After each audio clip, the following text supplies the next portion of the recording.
पाठ 2 अम्ल क्षार एवं लवण पार्ट 1 क्लास। अम्ल अम्ल वो होते हैं जो स्वाद में खट्टे होते हैं, जैसे नींबू, आम, संतरा इत्यादि। ये H+ आयन देते हैं। ये नीले लिटमस पत्र को लाल कर देते हैं। ये pH स्केल में 0 से 7 के बीच में होते हैं तथा 0 से 7 की तरफ जाने पर अम्ल की सांद्रता कम होती है। 0 से 7 की तरफ जाने पर अम्ल की सांद्रता कम होती है। सांद्रता मतलब उनका इफेक्ट, उनका प्रभाव कम होने लगता है।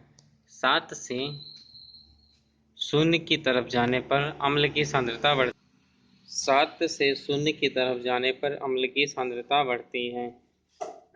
अब अम्ल दो प्रकार के होते हैं, एक दुर्बल अम्ल होता है और एक प्रबल अम्ल होता है। ये प्रकृति के आधार पर है अम्ल की। दुर्बल अम्ल ऐसे अम्ल होते हैं जो H+ आयन कम देते हैं, उसे दुर्बल आयन कहते हैं। प्रबल अम्ल ऐसे अम्ल होते हैं जो H+ आयन ज़्यादा देते हैं, उसे हम प्रबल अम्ल कहते हैं। उदाहरण के लिए H2SO4 यानी सल्फ्यूरिक एसिड, HCl हाइड्रोक्लोराइड इत्यादि। क्षार स्वाद में कड़वा होता है, जैसे साबुन।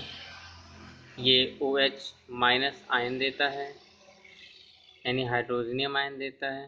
ये लाल लिटमस पत्र को नीला कर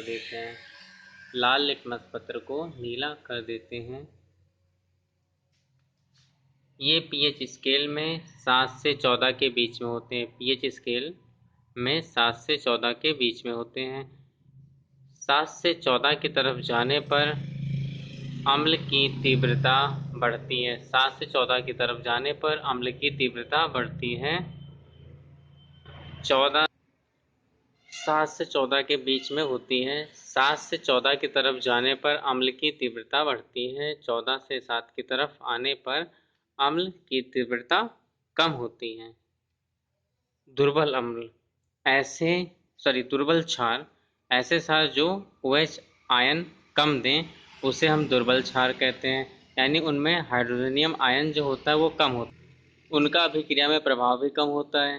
प्रबल क्षार ऐसे क्षार जो हाइड्रोजन आयन या OH- आयन ज़्यादा देते हैं, उसे हम प्रबल क्षार कहते हैं। उदाहरण के लिए सोडियम हाइड्रोक्साइड यानी NaOH और मैग्नीशियम हाइड्रोक्साइड यानी मैग्नीशियम ऑक्साइड इत्यादि। अम्ल और क्षार में समानता क्या होती है? अम्ल और क्षार में समानता ये होती है कि दोनों ही द्रव अवस्था या एक्वस अवस्था में काम करते हैं। दोनों का प्रभाव कम या ज़्यादा उनके रेंज के आधार पर होता है। दोनों द्रव अवस्था में विद्युत के सुचालक होते हैं। दोनों द्रव अवस्था में आयन की तरह कार्य करते हैं। दोनों का प्रभाव कम या ज़्यादा उनके रेंज के आधार पर कहने का मतलब ये है कि pH स्केल में 0 से 7 या 7 से 0 की तरफ या 7 से 14 या 14 से 0 की तरफ जाने पर इनके प्रभावों के बारे में कम या ज़्यादा होना।